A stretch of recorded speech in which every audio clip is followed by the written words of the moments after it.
and welcome to my YouTube channel. My name is Busi and welcome to Conversations with Busi. First and foremost, I'd really just like to send a message of gratitude to each and every person who has liked my content so far, each and every person who has subscribed to my channel. From the bottom of my heart, thank you so much for liking, for subscribing to my channel, and for also sharing with your friends and family. So if you have not liked or subscribed to my channel, please do so by clicking the subscribe button. So on today's episode, I decided to record this episode mainly because of we are at the end of the year, and what I've seen with when people get towards the end of the year is that we have that end year fatigue. Everybody's getting tired, everybody's getting slumpy, and everybody basically forgets about everything they're supposed to do. The workout regime is out of the books. You don't even sleep well, you don't take care of yourself, you don't take care of your health. So I thought, you know what, I'm just gonna do 5 lessons to end 2024 in the right way, so that each and everyone can end the year in the right way, being motivated. Because for me, this time I feel so different. I feel so motivated. I feel like I can take over the world. I feel like I can change the world. So I just want to share this energy with somebody out there. So these are basically 5 lessons to end 2024. Doesn't necessarily mean these are the only lessons I've learned this year, but these are the lessons that are sticking out for me right now in this time, and these are the lessons that are keeping me energized and motivated in this time. First one is change the perception about yourself. So the reason why I wrote this one down, just the other day I was speaking to somebody and they came to me and they made a comment and said, you know what, you are slender. They were actually speaking about something. It's not like they were commenting just about my weight, but they were like, they said something about me and they're like, yeah, because you are slender. And I remember sitting there thinking, oh my God, I am slender. I haven't thought of myself as a slender in a very long time, but it made me smile, it made me blush. But then it also reminded me, as I sat there and I thought to myself, when I was much younger, growing up, I was a very skinny person, like extremely skinny, to the point that people would make fun of how skinny I was. And so I always hated being skinny. And every time somebody would will comment about my weight or call me slender or talk about how skinny I am, I would get up in arms, and I really, really hated it. And I think in that moment when I thought about, I have a situation where two people, or two different occasions where the same thing was said to me, but I reacted completely different. So when I was younger, somebody calling me slender would hurt my feelings and I would be demotivated. I would want to go home and cry about it. And then now somebody calling me slender is like, wow, that is an amazing compliment. So what that helped me to understand is that, you know what, everything that happens around me is really dependent on how I react to it. So it really comes to me depending on the type of relationship I have with myself. I reacted different to being called slender now than I was before because of where I find myself today. So it helped me to realize that, you know what, at the end of the day, it is about the perception that I have about myself, how I view myself. So back then, as a child, I viewed myself as somebody who was defined by being skinny and I hated it. And now being defined by being skinny is something that is making me better. So at the end, what do I think about myself? Nobody can make me feel bad about myself unless I give them permission to do it. So it is not about what people say, it is not about how people perceive me. It is, at the end of the day, how I perceive myself and how I choose to hear what other people say about me. So if I ever want to make any kind of change in my life, I need to start by making the change of how I look at myself, how I perceive myself. And if I start to change the way I look at myself, then the things around me start to change, because I walk in a different way. And as I walk in a different way, it makes the next person also perceive me in a different way, because now I walk with a certain type of confidence.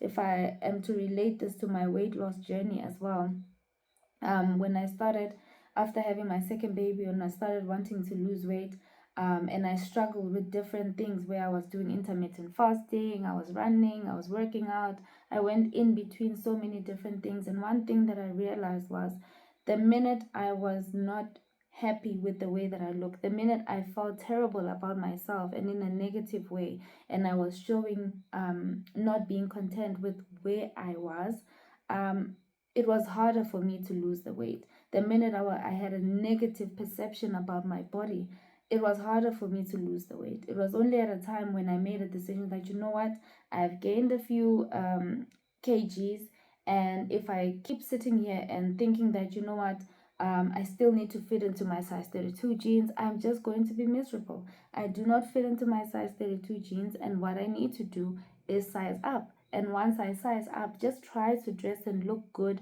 for the body that I currently have. I know that I want to change my body, but I will not have a situation where I look at myself in a negative light, because the minute I do that, then my body or everything in me just takes the whole process negatively, and then whatever I try to do doesn't work out. It's only when I release that and I say, you know what, I'm content where I am, I will make the changes, but while I'm in this body right now, I'm going to wear my size 34 jeans, that is size 36 jeans, and make sure that I look good in it.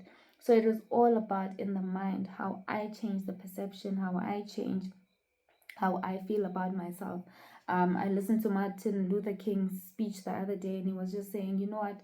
Nobody can make you feel bad about yourself until you give them permission. So instead of going around telling everybody how to treat us, we need to learn how to treat ourselves better, how to speak to ourselves about ourselves better, how to understand that we are worthy and that we are beautiful, that we are smart.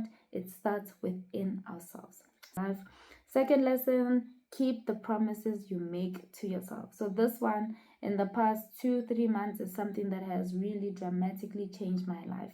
So I listened to a motivational speaker the other day. She was speaking about how everybody wants to be a leader in life, but it's going to be very difficult to be a leader or to be somebody with impact if you yourself don't listen to the things that you say. We all want to be on a stage, we all want to speak, we all want to make influence to other people, but as long as we don't follow the things that we say other people should follow, then we cannot make any kind of impact.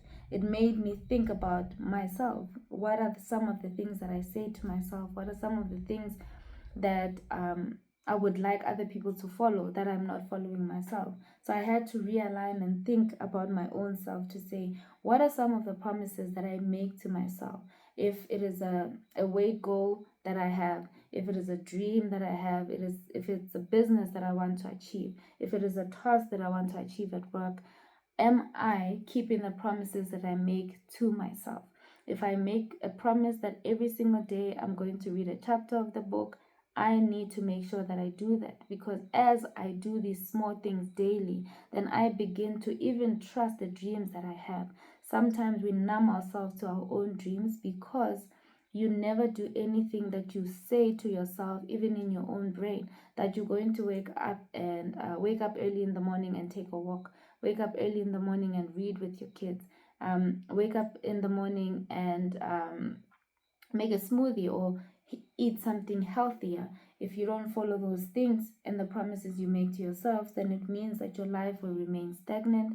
There will be no change in your life because you don't change the way that you look at your life. All right. So one thing that I've learned and I'm practicing now is making sure that I keep the promises that I make to myself, the promises that I make about my dreams, the promises that I make about weight goals, promises that I make about the goals that I want to achieve, my personal goals, my goals with my family, financial goals.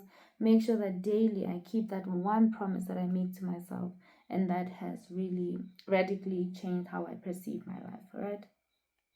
Then the next one is start today. I think we've all heard about starting on Monday. Everybody now at this point is saying, I'm going to start in 2025. What's going to happen is 2025, something else will come up and you will never actually do anything. In fact, most of the time, whenever I've set a target and I said to myself, I'm going to start on Monday, I never start on Monday. Actually, I will not do it. So what I've seen is that if I want to start a new workout regime, if I want to start building my dream, if I want to start anything that is impactful in my life, I need to make sure that I start today. The minute that thought comes up to my mind, I make sure that I go and do it today. If I want to go and study something, then I will go on LinkedIn Learning and I will start to study today, because today is the only thing that you have that is certain.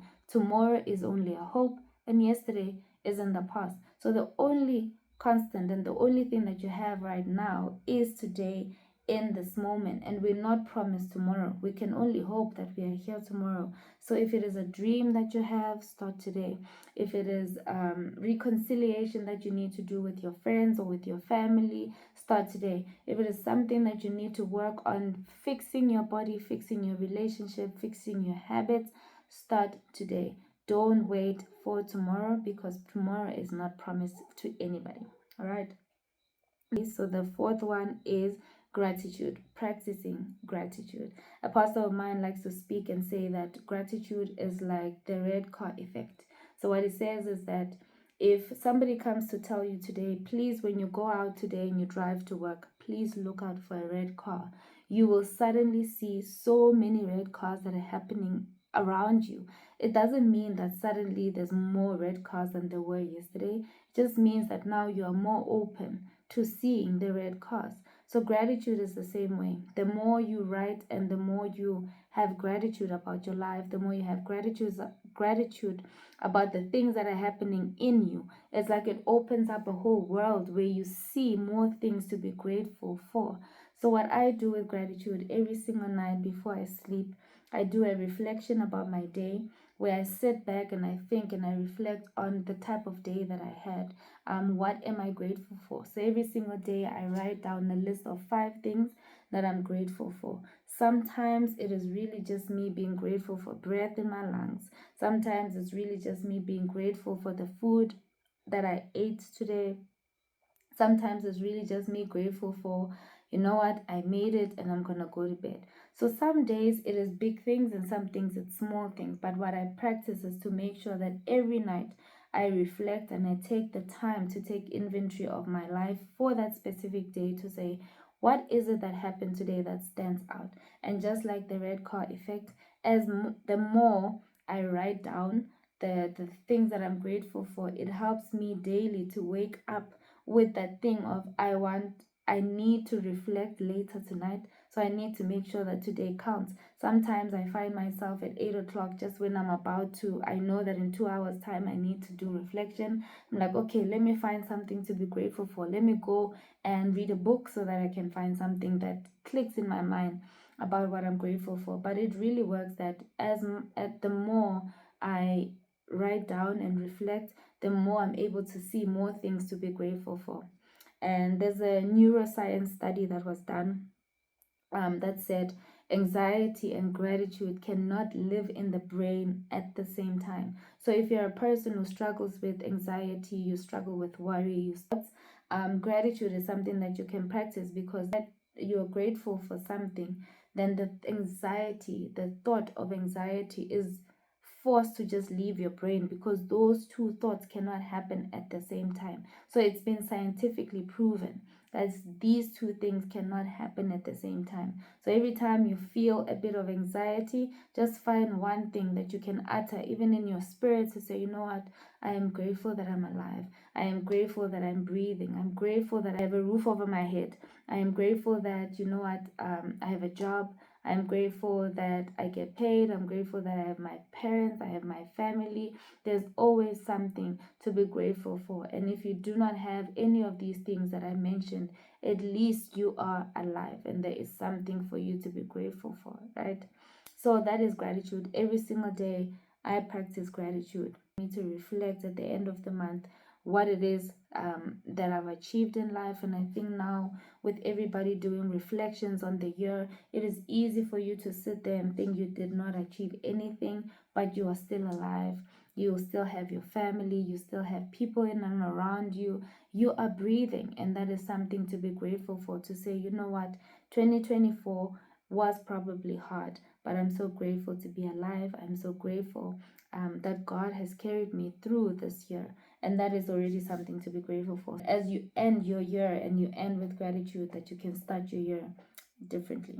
All right, and then the last thing, it's journaling everything. So I think with this day and age, we have a lot of issues with our mental health, we have a lot of issues with anxiety, we have a lot of issues with processing, because it is such a time that with social media it's very hard to process things that are happening in and around us. And so I believe in journaling every single thing. So journaling is writing down your thoughts. So if you're having a tough time or you're not sure how to process certain things that have happened to you, I personally use journaling as a way. It's like a therapy for me. Instead of going to speak to somebody about the things that I'm going through, I like to write down, and as I'm writing down, I'm able to reflect on what's happening, and in that way I can process the things that are happening around me. So how I do journaling is, I will journal in the morning, writing about my day, writing about the plans that I have for the day, what I'm looking forward to. So it helps me to also already have an expectation of the day, to say I'm looking forward to this meeting going well, I'm looking forward to closing these actions, I'm looking forward to spending time with my kids, I'm looking forward to having that great meal that my husband loves. So I just write those type of things in the morning, and then in the evening when I come home, as part of my journaling, I reflect on the type of day that I had. So sometimes I will write things that stood out for me, sometimes good or bad.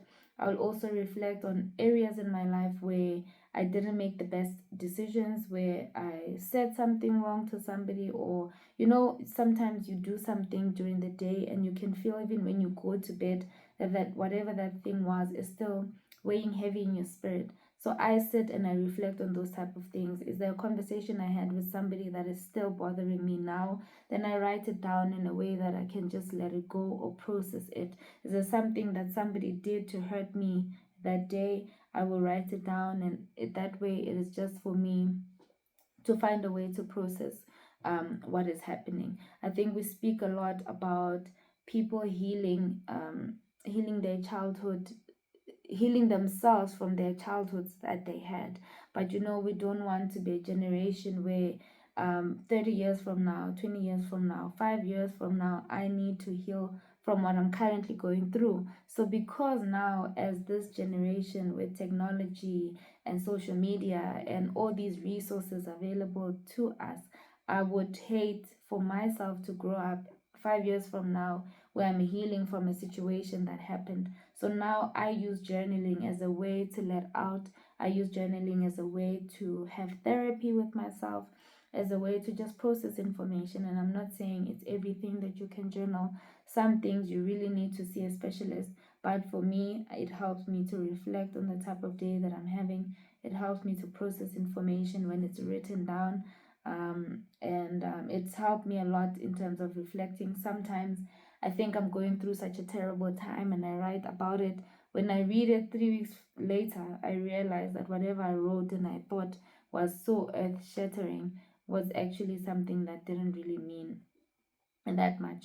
So yeah, these are the 5 lessons that are standing out for me right now in this moment. So one, change the perception that you have about yourself. The minute you change your mind about yourself, it's the minute that things start to change in and around you. Second one, keep the promises you make to yourself. Whatever your goals, whatever your dreams are, whatever visions you have for your life, if you keep the promises that you make to yourself, you're already well on your way, or well on your way to changing your life completely. Third one, start today. Whatever you want to do, whatever dream you have, start today. Start with what you have. Today is all that you have. Tomorrow is not promised to anybody. So start whatever it is that you want to do today. Number 4 is gratitude. Be grateful. Find something to be grateful for every single day. As you're grateful for it, you'll be able to attract more things to be grateful for. And number 5, I journal every single thing that happens in my life. It is a way for me to process the things that are happening in and around me. All right. So the reason why I just decided to shoot this is hopefully it can inspire you to pick up, even if you don't pick up even if you just pick up one thing from the things that I said and you apply it in your life, I hope that it is something that was meaningful for you or helpful for you. Again, it is something that I'm practicing for myself, and I just thought, let me just share, because I feel like life is better when it's shared with others. So if you like my content, if you like what I was talking about, please like and share with your family, with your friends, and please don't forget to subscribe to my YouTube channel. Thank you so much.